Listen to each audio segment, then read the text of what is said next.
satu komunikasi antara saya dengan Dewi terkait dengan masalah yang sedang dia hadapi dengan suaminya Andrew ya. Jadi memang kan kalau kita lihat itu banyak sekali hal-hal yang di berita-berita media sosial mengenai masalah Tengku Dewi dengan Andrew. Nah, baru kemarin itu pertemuan secara langsung itu bisa terrealisasi dan semua masalah-masalah yang menjadi ganjalan di hatinya Tengku Dewi sudah disampaikan kepada kami sebagai kuasa hukum. Karena kemarin juga itu Tengku Dewi sudah menandatangani kuasa, ya memberikan kuasa kepada kantor kami secara resmi untuk menjadi kuasa hukumnya dia dalam menghadapi masalah yang sedang terjadi dan sedang dihadapi antara Tengku Dewi dengan Indro. Poin-poin yang dibicarakan selain deal itu apa aja? Bentar Mas Teguh. Ini maju lagi. Iya, maju lagi Bang. Punten ya Bang. Ya, sip. Nah, oke ya. Ya, jadi dari hasil pertemuan itu ada apa Bang? Jadi dari hasil pertemuan tersebut itu memang sesinya itu adalah sesi di mana Tengku Dewi menceritakan semua apa yang menjadi masalah dalam rumah tangganya sampai yang terakhir. Dan setelah melalui suatu proses pertimbangan dan pemikiran yang cukup panjang, Tengku Dewi menyampaikan bahwa dia ingin segera mengakhiri ya perkawinannya dengan Andrew dengan meminta kami untuk mengajukan gugatan cerai ke pengadilan agama.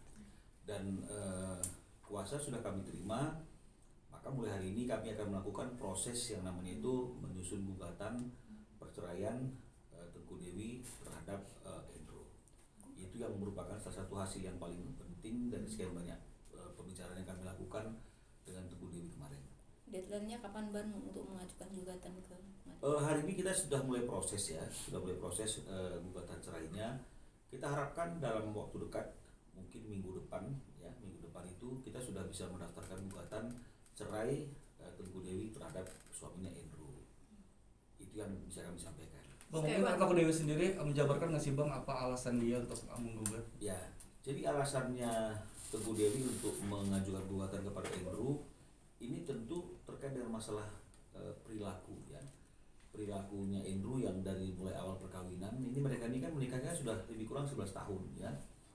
Sudah ini akan ada anak kedua yang akan lahir. Tapi dari mulai tahun-tahun pertama perkawinan antara Tengku Dewi dengan Andrew, ini ada satu kebiasaan buruk atau perilaku yang buruk dari Andrew yang tidak pernah berubah gitu ya. Dari selama 11 tahun perkawinan itu kebiasaan buruk ini tidak pernah berubah ya. Kebiasaan apa itu kan begitu ya? Kebiasaan memiliki hubungan dengan wanita-wanita lain di luar istrinya Tengku Dewi ya. Jadi kalau bahasa kerennya itu selingkuh ya. Dan sekarang ini juga masalah ini mencuat kan juga karena adanya perselingkuhan yang dilakukan oleh Andrew. Nah jadi ini yang tidak bisa lagi ditoleransi oleh Tengku Dewi, karena bukan sekali dua kali ya, bukan sekali dua kali. Kalau sekali, dua kali, tiga kali mungkin ya hilaf ya. Tidak ada manusia yang sempurna, tidak ada suami yang sempurna, tapi paling tidak ada suatu keinginan dari suami atau dari Andrew untuk memperbaiki perilakunya, untuk memperbaiki kesalahan-kesalahannya. Jadi jangan melakukan kesalahan yang berulang. Kalau melakukan kesalahan yang berulang kan ini kelihatannya bahwa memang tidak ada keinginan, tidak ada upaya yang ingin dilakukan oleh Andrew, patut diduga untuk memperbaiki perilakunya yang tidak baik tersebut. Nah, sekarang pertanyaannya kan tidak ada istri yang mau dong suaminya punya hubungan dengan wanita lain. Meskipun hubungan itu singkat, hubungan itu tanpa status, hubungan itu hanya iseng-iseng, tapi saya kira tidak ada istri di dunia ini yang rela suaminya memiliki hubungan dengan wanita lain. Nah, jadi ini yang menjadi persoalan yang paling utama, dan tentunya itu kan memberikan suatu tekanan mental bagi Tengku Dewi, dan itu membuat akhirnya tidak ada kecocokan lagi di antara mereka berdua, dan bahkan itu membuat si Dewi yakin bahwa jika meneruskan perkawinannya dengan Andrew, kelakuan Andrew ini tidak mungkin atau patut diduga tidak mungkin bisa dirubah lagi, karena 11 tahun nggak berubah nih. Jadi kalau mau diperpanjang perkawinannya, Tengku Dewi sudah tidak siap untuk menghadapi perilaku suaminya yang mungkin akan terus berlanjut dan tidak berubah dan Teguh Dewi juga berhak untuk merasakan hidup yang bahagia tanpa ada pressure mental akibat perilaku suaminya yang kurang setia atau tidak setia. Oke bang, kondisi Teguh Dewi sendiri kan sedang lagi hamil ya. Bagaimana tuh bang sampai akhirnya dia mau ya udah kekeh untuk berpisah dengan suaminya bang? Ya, jadi memang itu salah satu materi yang kita bicarakan. Satu adalah dari sisi psikologis ya.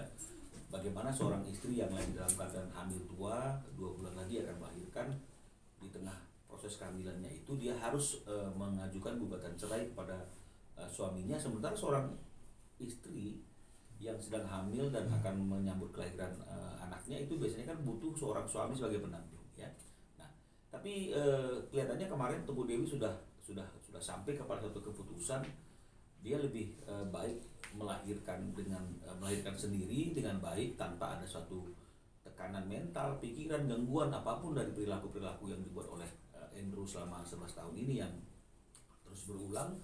Jadi dia merasa bahwa dia akan lebih tenang kalau memang melahirkan anaknya itu sendiri ya, tanpa ada suami sekalipun yang mendampingi. Buat dia tidak masalah, dia siap. Itu dari segi psikologisnya.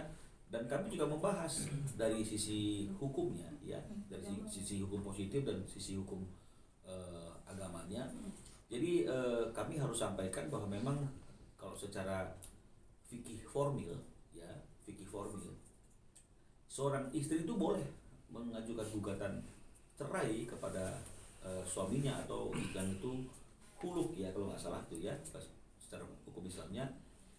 Ketika istri itu merasa bahwa dia sudah haknya dilanggar dan kemudian dia merasa dia diperlakukan dengan cara yang tidak senonoh. Jadi haknya dilanggar, jelas sebagai seorang istri harusnya haknya adalah mendapatkan cinta dari suaminya itu, perhatian dari suaminya itu, satu-satunya yang berhak untuk mendapatkan cinta, perhatian, dan juga yang berhak untuk menikmati hubungan suami istri itu adalah dia sebagai istri. Ini sudah tidak terrealisasi karena Andrew sudah berulang-ulang ketahuan selingkuh dan sudah dimaafkan, dan ini nggak berubah. Nah, kemudian ada perlakuan yang yang membuat si istri itu merasa dia mendapatkan tekanan atau diperlakukan tidak adil. Jadi ini juga terpenuhi. Nah, jadi dengan kondisi yang seperti itu, maka secara hukum positif maupun hukum kompilasi hukum Islamnya atau hukum Islamnya, boleh saja seorang istri yang sedang hamil itu mengajukan gugatan cerai kepada suaminya. Mungkin nanti ada beberapa syarat yang harus dipenuhi. Salah satunya misalnya dari antara sekian banyak syarat itu adalah masa idahnya akan diperpanjang. Jadi artinya sampai si bayi itu lahir, si istri ini tidak boleh memiliki hubungan dengan laki-laki lain atau menjalin ikatan hubungan dengan laki-laki lain. Jadi ini hanya untuk memastikan dan menjamin bahwa anak yang dilahirkan oleh istri yang sedang hamil dan menggugat suaminya itu, bahwa anak yang dilahirkan itu jelas adalah anak dari suami yang sedang lagi dalam proses perceraian tersebut. Jadi hanya itu saja hal-hal yang perlu diperhatikan. Tapi kalau secara hukum boleh apa tidaknya, ternyata boleh ya. Jadi oleh karena itu tidak menghalangi Teguh Dewi untuk segera mengajukan gugatan cerai kepada Andrew. Dan oleh karena itu makanya kami katakan ini mulai hari ini akan diproses gugatan cerainya, dan mudah-mudahan minggu depan sesuai dengan keinginan Teguh Dewi, gugatan cerai tersebut sudah bisa kita daftarkan di Pengadilan Agama. Apa aja sih bang poin-poin yang diminta Teguh Dewi selain dia ingin berpisah mungkin dari harta gunung gini atau anak-anak hak asuhnya seperti Kalau mengenai masalah harta gunung ini, kemarin Teguh Dewi menyampaikan bahwa ketika mereka masuk ke dalam perkawinan tersebut, mereka sudah dilengkapi dengan perjanjian pranikah. Ya, jadi oleh karena adanya perjanjian pranikah tersebut itu akan lebih memudahkan hal-hal yang berkaitan dengan masalah gunung gini ya, karena sudah jelas mereka menguasai harta mereka masing-masing ya, tidak ada percampuran harta. Nah, itu yang terkait dengan masalah harta. Tentu kalau perceraian itu kan akibatnya lagi yang harus diselesaikan selain harta adalah anak-anak. Nah, karena anak-anaknya itu masih di bawah umur, tentu kita akan mintakan bahwa anak-anak ini juga baik yang sudah ada sekarang maupun yang akan lahiran dalam waktu 2 bulan ini, itu pasti tentu akan lebih tepat berada dalam perawatan dan hak asuh ibunya ya. meskipun mungkin tidak mengurangi haknya Andrew untuk bertemu dengan anak-anaknya, karena kemarin saja Tengku Dewi bilang gitu loh bahwa anaknya itu diberikan kesempatan untuk quality time dengan Andrew. Ya, ini kan sekarang mereka kan lagi pisah nih ya, nggak satu rumah nih karena masalah yang ada itu. Nah, tapi tetap melalui orang-orang rumah, melalui ART, Teguh Dewi mengizinkan anaknya itu untuk bertemu dengan Andrew ya sebagai ayah dari anak ini untuk quality time. Jadi artinya setelah terjadi perceraian pun diharapkan akan seperti itu. Artinya Teguh Dewi tidak akan memutus hubungan silaturahmi antara anak dengan ayah. Tapi kalau mengenai masalah hak asuhnya, Dewi tentu ingin anak-anak yang masih di bawah umur ini adalah dalam pengasuhannya dia. Dan tentu juga dengan hak-hak yang terkait yang diizinkan dan dibenarkan oleh undang-undang seperti hak nafkah pendidikan, kesehatan buat anak-anaknya gitu ya.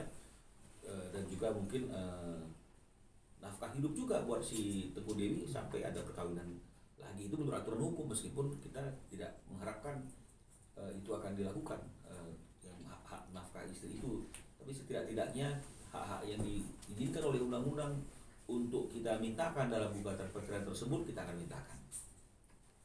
Bang, tadi juga Abang bilang tidak sekali dua kali Bang. Mungkin ada berapa wanita sih Bang yang ketahuan sama Tengku Dewi berselingkuh sama Andrew, dan mulai pertama kali ketahuan itu kapan sih Bang Di sebenarnya? pernikahan usia berapa gitu? Ya, jadi kalau secara detail si Dewi tidak menjelaskan kepada kami, dan kami juga tidak ingin bertanya detail karena untuk mengingat-ingat suatu peristiwa yang tidak menyenangkan itu pasti tidak akan baik buat Dewi, apalagi dalam kondisi yang hamil ya. Tapi kalau dari pembicaranya dia sampaikan bahwa tahun-tahun pertama, jadi mungkin dari mulai tahun-tahun pertama 1 tahun 2 tahun itu sudah ada lah suatu kejadian yang terjadi yang dilakukan oleh Andrew, tapi mungkin ya Teguh Dewi masih berbesar hati, mungkin itu satu kekhilafan ya, bahkan mungkin bantu untuk meredakan situasi itu ya.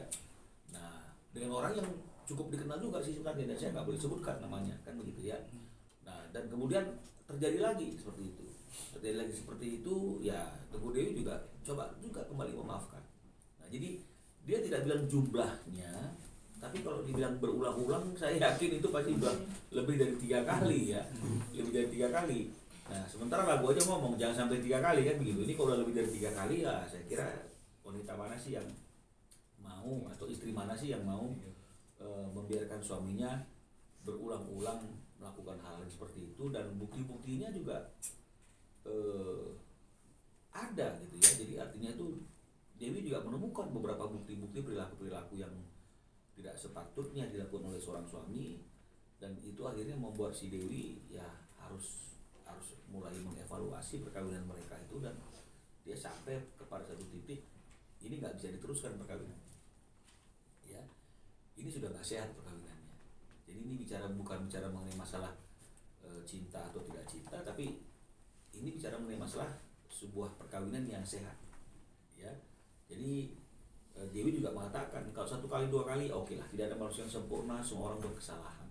Tapi kalau udah lebih dari 3 kali mungkin dilakukan, ini kan berarti kan sudah apa ya, sudah karakter ya, sudah tabiat. Nah, kalau karakter dan tabiat ini kan tidak bisa dirubah ya. Kalau misalnya kemudian artinya itu terjadi sekali, terus kemudian dia menunjukkan sikap yang betul-betul ingin merubah dirinya kan begitu misalnya, ya mungkin Dewi juga akan welcome lah kan begitu ya untuk memaafkan. Tapi sudah berulang-ulang dimaafkan, tapi tetap seperti nggak ada artinya gitu ya. Maaf yang diberikan oleh Dewi itu pernah kemudian terulang lagi gitu. Dan dia berpikir bahwa kalau begitu terus menerus bisa hancur dong kehidupan, bukannya rumah tangga, anak-anak, tapi juga mentalnya dia. Jadi dia berpikir bahwa dia harus move on dan dia harus menjalani suatu kehidupan yang lebih baik dari apa yang hari ini dia jalani, dan hingga dia sampai kepada keputusan untuk meminta kantor kami mengajukan gugatan perceraian kepada Andrew. Tadinya sih tidak bicara masalah perceraian dalam topik komunikasi kami sebelum terjadi pertemuan itu. sebenarnya belum bicara mengenai masalah perceraian, masih bicara mengenai masalah yang terjadi, termasuk terkait dengan masalah di mana keberadaan Andrew dengan wanita siapa, itu masih seperti itu pembicaraannya. Dan juga termasuk ada hal-hal lain yang naik di media sosial, bahkan ada satu orang yang juga mencoba mengkait-kaitkan Tengku Dewi dengan dia kan begitu ya, dan mencoba memframe bahwa Tengku Dewi juga adalah orang yang seperti ini. Tapi dalam perjalanannya yang ini disingkirkan, kita pending, dia lebih fokus pada mengajukan gugatan perceraian. Berarti sekarang komunikasinya seperti apa Bang antara Dewi dan Andrew sendiri? Bukan komunikasi. Ya, jadi untuk menjaga mental, untuk menjaga segala sesuatunya agar Dewi itu tenang, dari pertemuan kemarin itu dikatakan bahwa hari ini Dewi dengan Andrew sama sekali sudah tidak ada komunikasi, karena memang Dewi nggak ingin dulu berkomunikasi, karena dia ingin menenangkan diri dan ingin mempersiapkan proses kelahiran anaknya yang kedua ini, sehingga komunikasi itu hanya melalui orang rumah ya, orang rumahnya si Dewi, ART yang tadi saya katakan, mungkin driver gitu ya. Jadi mungkin pada waktu anaknya juga jalan sama Andrew untuk quality time sebagai seorang ayah, ini juga komunikasinya tidak dengan Dewi tapi dengan orang rumah. Jadi hari ini betul-betul sampai kemarin kita ketemu, Tengku Dewi dengan Andrew sudah putus komunikasi. Menegaskan Bang, sudah berapa lama berarti pisah rumah Bang? Kalau pisah rumahnya itu kita masih ini ya, belum tanya pasti, tapi mungkin kalau dibilang bulanan ya mungkin ya beberapa bulan atau beberapa minggu setelah terjadi peristiwa yang viral terkait dengan masalah Tengku Dewi dan suaminya. Bang, tapi secara spesifik dengan artis yang inisial S yang diduga mungkin ada hubungan sama Andrew itu disampaikan nggak sih sama Tengku Dewi? Jadi Dewi bilang begini ya dalam pertemuan kemarin itu, ini kan masalahnya kan tidak ada berkaitan sih, secara tidak langsung berkaitan, tapi sebenarnya kan tidak ada kaitan dengan siapapun yang diisukan dengan Andrew inisial S atau siapapun, karena kan ini kan yang paling penting adalah bagaimana Andrew-nya sebagai seorang suami ya kepada istri gitu ya. Karena kalau di luar sana kan pasti banyak dong itu ya, artinya wanita-wanita pelakor yang artinya nggak peduli status seorang laki-laki itu sudah berkeluarga atau tidak berkeluarga, dia pasang jerat saja kan begitu ya.